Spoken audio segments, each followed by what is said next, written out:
She wasn't human, but she was the last of her kind. He found her broken, bleeding, and everything changed. They ran, they fought, they burned the sky. The vault gave them a chance, but the core didn't just survive, it fractured. And now, the galaxy listens for the next echo. The sky above the vault was wrong.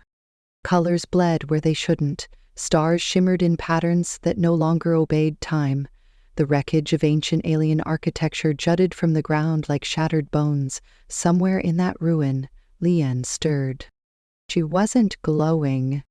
Not anymore. Oliver Kane groaned, dragging himself from beneath a slab of fractured obsidian. His jacket was scorched. His hover boots were gone. The plasma rifle he barely knew how to use lay bent a few feet away, useless as ever. "Leon," he croaked, scanning the ruins. No answer, only the wind, but not normal wind. This one carried a pulse, like memory echoing through broken frequency. He stumbled over broken glyph stones until he found her. Leon lay slumped against a fallen column, her silver skin dulled, her hair tangled with ash. Her chest no longer glowed. For a heart-stopping moment, he thought she was dead. Then she moved. "Owl," she whispered, without opening her eyes. Oliver exhaled. "Hey, you still with me?" Her eyes fluttered open, dim but alive. Barely. He knelt beside her. That was one hell of an explosion. "The core, overextended," she said. "It's dormant now." "You okay?" Lien managed a small, pained smile. "Define okay." They sat in silence for a beat. Around them, the vault's remnants hummed softly, as if remembering the energy it once held. Something had changed. Oliver could feel it in his bones. "Anyone else crawl out of that mess?" he asked. "No one who matters," Lien replied darkly. Oliver helped her up. She swayed, but steadied herself. "The unraveled?" he asked. "Gone," she said. "Or scattered." Oliver frowned. "That's not exactly comforting." "No," she agreed, "but it's true."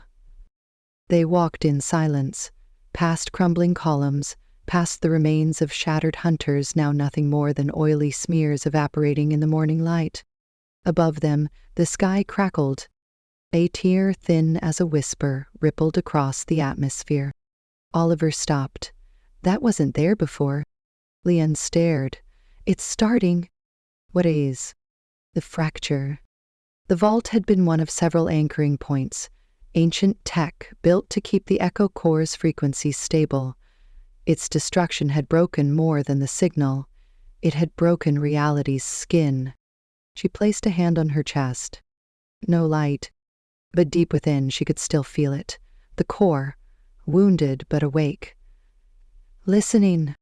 A tremor rippled through the ground. Oliver turned. We should go." "Agreed." "Any idea where?"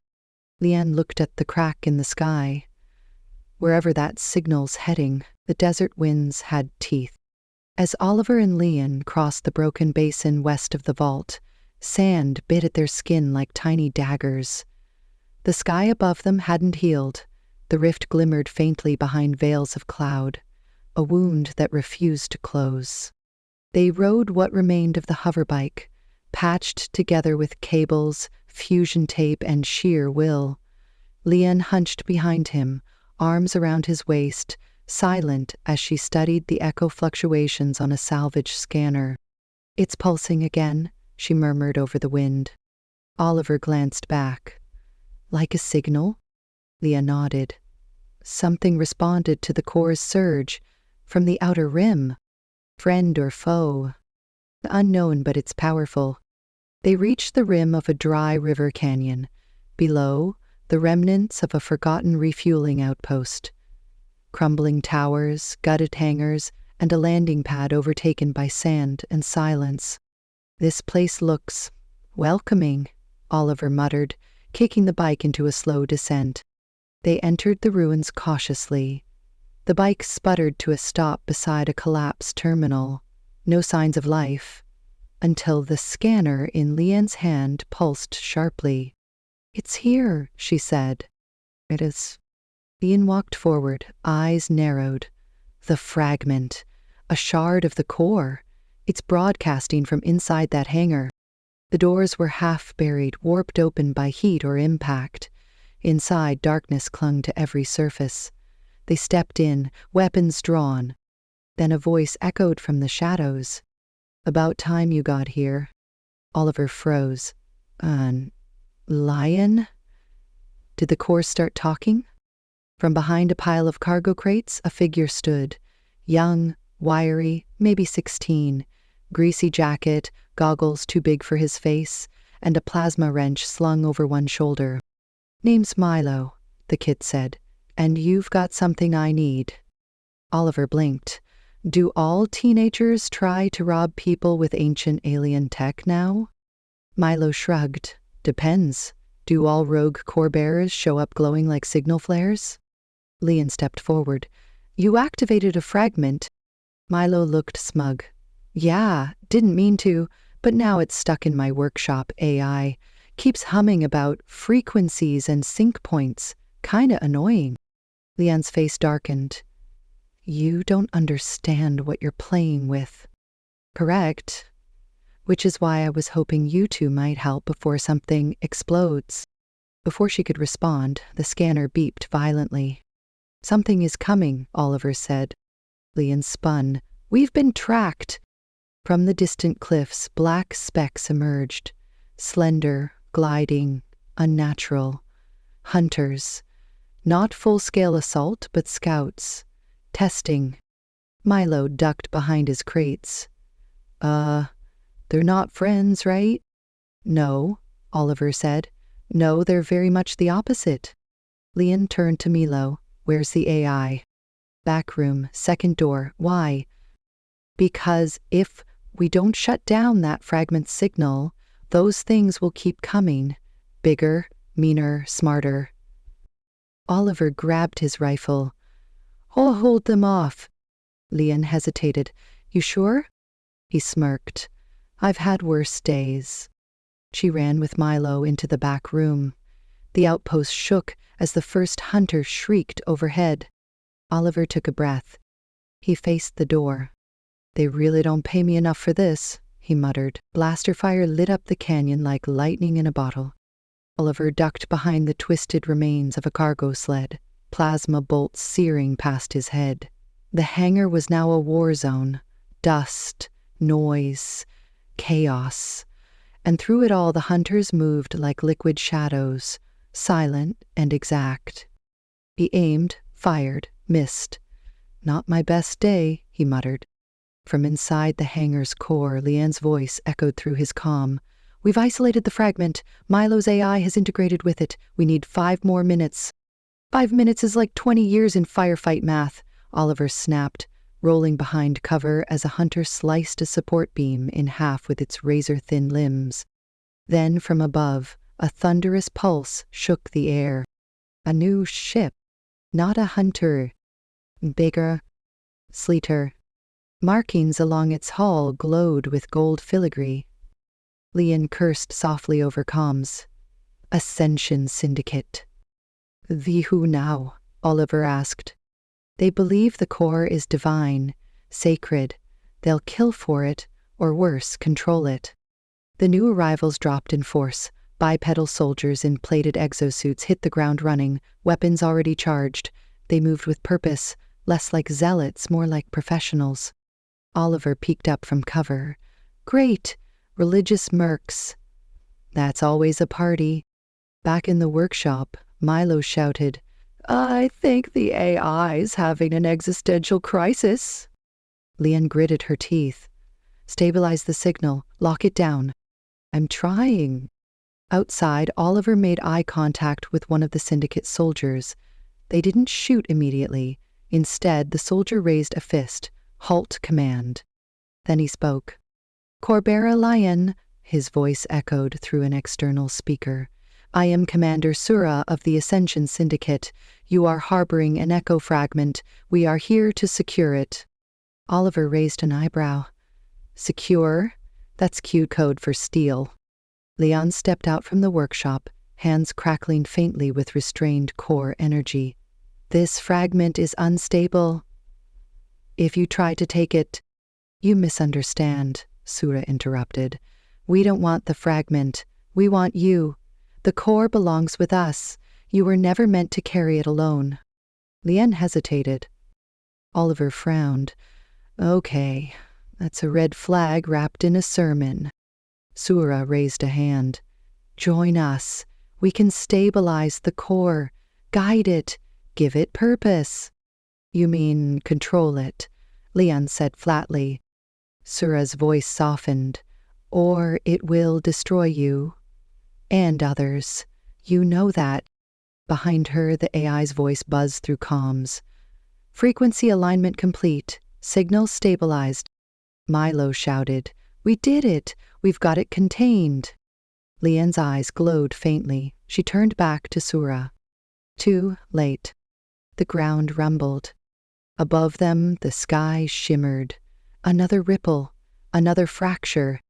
Sura looked up, then back at Lion. "You have no idea what you've set in motion." "Good," Oliver said, stepping beside her. "Let's keep it that way." The syndicate didn't fire. Not yet. They retreated. But the message was clear. This wasn't over. Not by a long shot. The hoverbike rumbled low across the ridge, kicking up plumes of dust and fractured glass from ancient battlefields now claimed by silence. Oliver drove without speaking, glancing back every few seconds to check on Lien. She sat behind him, leaning heavily into his back. Her skin had dimmed, her glow flickering, erratic, like a dying signal trying to stay online. Milo trailed in a repurposed scout skimmer, nervously fiddling with a signal jammer he'd slapped together with spare parts. "She doesn't look good," he muttered over comms. "She's not," Oliver replied. "The core is eating her from the inside." Lien stirred weakly. "It's not eating me." "Yeah, tell that to the flickering. You look like a half-broken neon sign." "I'm stabilizing it," she said, but her voice trembled. The fragment integration accelerated. "Side effects." Milo chimed in. "Side effects like hallucinating stars that talk back? Because I think the AI's been babbling non-Euclidean math for the last 20 minutes. Lien didn't answer. Her gaze was fixed on the horizon. And then she whispered, "It's calling." Oliver slowed the bike. "What is—" the next shard? He followed her gaze. There, in the valley below, an impossibly structured ruin loomed, massive, circular, humming beneath the ground, like it had grown from the planet's bones. Lien collapsed. Oliver caught her before she hit the ground. The ruin was older than anything Milo's sensors could date. Towering stone tech with embedded crystalline veins. The entire structure hummed with low frequencies that made Oliver's bones itch. He laid Lion in the heart of the chamber, beneath a spiral of symbols pulsing with faint light. Milo paced nearby. "This place is alive, not like creepy haunted alive, more like aware. It's watching us." "She said the next shard is here," Oliver said, brushing hair from Lien's face. "How do we find it?" The core responded before Milo could. The chamber flared with a pulse, symbols illuminated. Lien's body lifted gently into the air, weightless, as if gravity forgot her. Then she spoke, but it wasn't her voice. "The balance is broken, fractures spreading, echo must unify, or all will collapse." Milo backed up. "Okay, super not haunted, huh?" Oliver drew his weapon instinctively. "Put her down." The chamber obeyed. Slowly, gently, Lien was lowered back to the platform. She gasped and clutched her chest. "It showed me something," she whispered. Oliver knelt beside her. "What did you see?" "A city, in the dark, floating above stars, and something inside it, watching, waiting. Milo's eyes widened. You mean Zorash? What's Zorash? Oliver asked. A myth, Milo said. A broken city from Predecept archives, said to hold a mere shard of the core, but also said to drive people insane. Lien looked at them both. It's not a myth, it's calling me. Oliver exhaled. Of course it is, because nothing says fun like star-driven madness. He helped her to her feet. Then we go to Zorash. Milo blinked. Seriously? Lien nodded. Seriously. Outside, the stars pulsed, not with light, but with memory. And one by one, the fractures grew. The journey to Zorash wasn't navigated, it was endured. 3 solar jumps through forgotten systems, 2 close calls with Syndicate scouts, and 1 near collision with a rogue asteroid belt that Oliver still insisted was aiming for them. The ship Milo had acquired was barely holding together. Its gravity field flickered, its lights blinked in Morse code panic, but it flew. And in the distance, the whispered star pulsed. Zorash wasn't on any star maps. That was the point. It drifted just outside recorded space, hovering above a collapsed dwarf star. The city floated, untethered, unreachable by normal means, built from impossible angles. Geometry that shifted when you looked away. Looks cozy, Oliver muttered from the viewport, watching the city twist in real time. Lien stood beside him, face pale, eyes focused. It's not a place. It's a warning. Milo chimed in from the console. Okay, weird question. Are any of us immune to madness?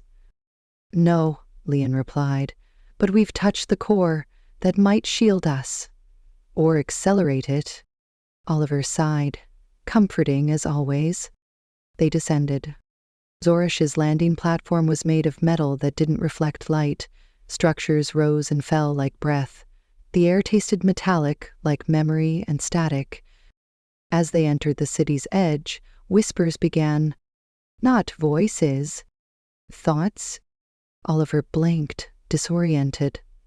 Anyone else hearing themselves? Milo nodded, pale. I think my 7th birthday just yelled at me. Lien clutched her head. It's the core, or what's left of one. This city holds a mirror shard, amplifies echoes into hallucinations. Be ready. They moved slowly through shifting corridors and impossible doors. Time felt bent. Places repeated. Shadows didn't match their sources. Then, in the city's heart, they found it. A shrine, floating, singing with resonance only Lien could hear. The mirror shard. It hovered above a pedestal, pulsing with light so pure it hurt. Lien stepped forward, transfixed. The light bathed her skin. For a moment, she looked whole, bright, unbroken. Then the vault around them screamed. A figure emerged from the shadows. Not Syndicate, not Hunter. This one was Echo. Living frequency, its form shimmered like a memory refusing to fade. I am Echo form, it said, guardian of the shard. Oliver aimed his weapon. Friendly guardian? No, it replied simply. Before he could fire, the chamber warped. Reality folded in on itself, and the fight began. Echoform split into versions of itself, each mimicking their movements. Oliver fired at one only to have his own bullet redirected. Milo ducked behind a pulse barrier. Lien closed her eyes. Let the core speak. The energy inside her surged, not in pain this time, but resonance. She stepped into the center of the room. You guard the shard, she said. I am the shard, Echoform replied. Then Lien did something unexpected. She didn't attack. She reached out. The light between them flared. Echoform convulsed, flickered. I know you, she whispered. You were like me once. Echoform paused, just long enough. Oliver struck, not with force, but with the shard disruptor Milo had rigged from the AI back at the hangar. The weapon hummed, echo forms screamed, and scattered. The chamber fell silent. Liane knelt before the shard, and for a heartbeat it merged into her skin. Another piece of the puzzle. Another echo claimed. They left Zorash in silence. Liane sat at the ship's rear, arms folded over her chest where the mirror shard had merged. Her breathing was shallow but steady. For the first time in days, she wasn't fading. Oliver watched her from the cockpit, one hand resting on the throttle, the other clutching a dented flask Milo insisted held emergency juice. He didn't ask what that meant. Milo hovered near the nav console. So, 2 shards down. How many more until we stop being chased by cults, ghosts, or galactic death gods? Liane opened her eyes slowly. There are 3 more. Maybe 4. Oliver groaned. Of course there are. The ship shuddered slightly as it entered orbit around a derelict relay station drifting near the asteroid belt of Ceres 9. This was the rendezvous point. Remind me again why we're trusting the archivist, Oliver muttered. Liane's voice was quiet. Because she knows things I don't, and that doesn't set off any alarm bells?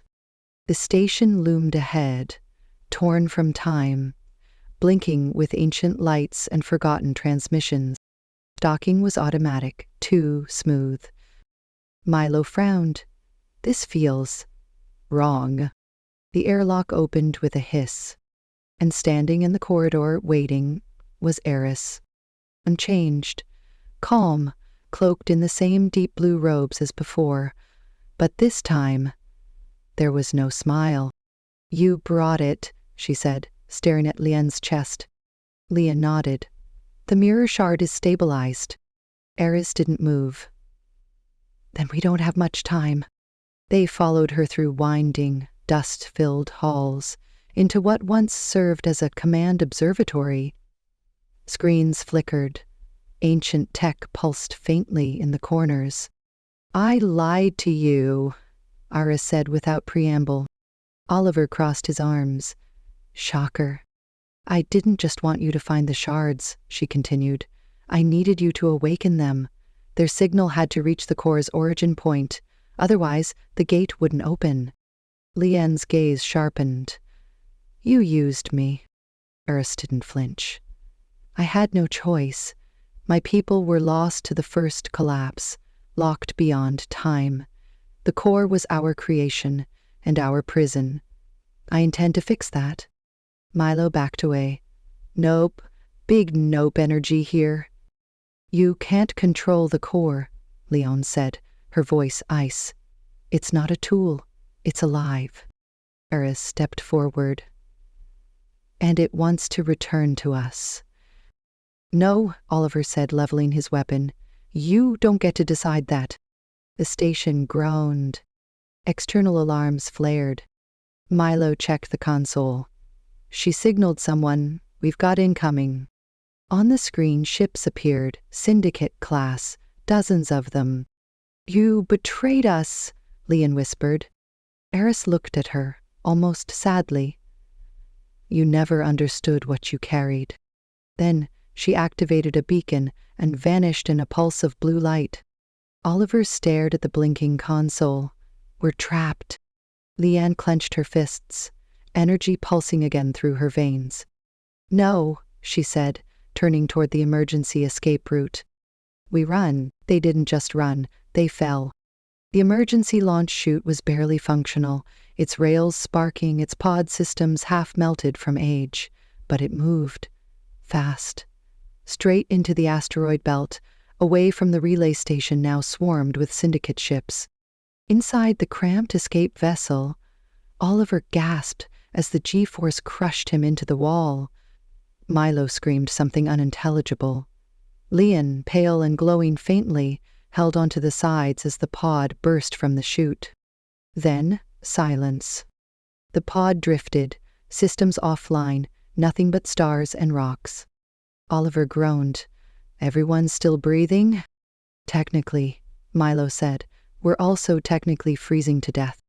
Lian stirred, wincing. There's a mining outpost nearby, derelict, but it has a core access node. We can reboot there. They used emergency thrusters to drift toward the asteroid base, a skeletal ring wrapped around a hollow moon. Inside, flickering lights, broken mining bots, and an eerie silence. Liang collapsed the moment they entered. Oliver caught her, eyes wide. "She's burning up," he muttered. "But glowing cold." Milo scanned. "The mirror shard is destabilizing inside her. It's overclocking her biofield." "She's going to die," Oliver said. "No," Milo said quietly. "She's going to detonate." The realization hit like a gut punch. Oliver looked at the nearby terminal. "Can we extract it?" Milo shook his head. "She's bonded. Severing it now would kill her." Oliver turned to Lian. Her silver eyes flickered open. "There's one way," she whispered, "but it's not yours to take." He clenched his fists. "You saved me. Back on the highway, in the vault, in Zorash. You keep doing that. Let me do it once." "No," she said. "You're not compatible. The core would reject you." Oliver smirked. "It's never met anyone like me." He walked to the core access port, plugged into it, and before Milo could protest, he slammed the manual sync trigger. The room lit up. Pain lanced through him. Memories not his own, stars being born, worlds collapsing, Lian's childhood, her fall, the vault, the unraveled, all of it. He screamed. Milo tried to stop the sync, but it was too late. The core responded. Not rejection, recognition. Oliver collapsed. Time passed. And then his eyes opened. They glowed. Lian gasped. "You survived." He smiled weakly. "Told you. I'm annoyingly persistent." Milo ran diagnostics. He's part core now, not bonded, integrated, like it chose him. The asteroid base trembled. The core node lit up, flooding the system with power. Oliver stood, taller, changed. Energy radiated from him like a pulse. "I saw what's coming," he said. Lian looked at him, afraid. "What did you see?" Oliver's voice was steady. "The final shard isn't just power. It's a door." The asteroid base pulsed with energy. Oliver stood at the center of it all, core light flickering through his veins like circuitry rewritten. The once rugged scavenger now hummed with something vast, something old. Lian stood beside him, steadier now, her silver skin once more luminous. Milo watched them both, mouth slightly agape. "Okay, so he's glowing. You're glowing. I feel incredibly underpowered." Oliver smirked. "Don't worry, you've got charm." Len turned to the star map blooming from the reactivated terminal. It pointed to a void. "There's no system there," Milo said. "There wasn't," Oliver corrected. "But now there is." The final shard created a singularity, a pocket of twisted space, a place outside of time. "A prison," Lian added quietly. "And a door?" They jumped. The Rith loomed.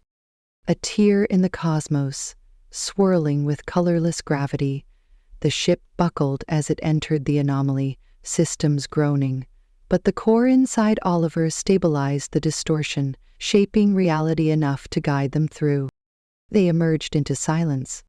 Before them stood a construct unlike any before.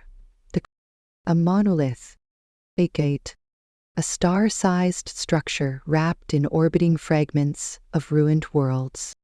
It was ancient. It was waiting. They disembarked onto a bridge of light, crossing into the heart of the final gate. Inside, time slipped sideways. Ghosts of memory whispered through the air, echoes of fallen civilizations, of core-bearers who had come before and failed. At the center of the chamber stood Eris. no longer cloaked, no longer pretending. Her form shimmered, part organic, part data, bonded with a corrupted shard. "You weren't supposed to survive," she said. Oliver stepped forward, energy crackling with every footfall. "Funny. You never really understood what it means to be human." "I understand power," she snapped, "and I will restore what was lost, even if I must erase you to do it." A blast of pure core energy surged from her. Oliver blocked it, reflex, instinct. Lian joined him, their energies sinking in midair, forming a shield of pulsing blue and white. Eris screamed, her corrupted shard pulsing darkly. "You think this is over?" Milo, now manning the central terminal, shouted, "It's not over, but it's ending, now!" He triggered the convergence protocol. The shards within Oliver and Lian resonated. A beam of unified energy exploded from their bodies, wrapping around Eris's corruption, not destroying her, but cleansing it. She collapsed, sobbing, herself again, for the first time in centuries. The gate shimmered. A choice. Lian turned to Oliver. "We can destroy the core, or rebuild it, not as a weapon, as a beacon." He looked at her.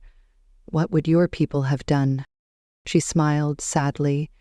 "They tried to control it, and failed." Oliver reached for her hand. Together they chose. The gate pulsed one last time, and vanished. Light washed across the galaxy, resetting the fractures, mending what had been broken. Back aboard their ship, Milo blinked at the sensors. Guys? We just got pings from 17 sectors, planets lighting up, core energy is everywhere." Oliver grinned. "Then maybe it's time we stopped running." Lian nodded and started guiding. The stars waited. The echoes had returned, and their story was just beginning.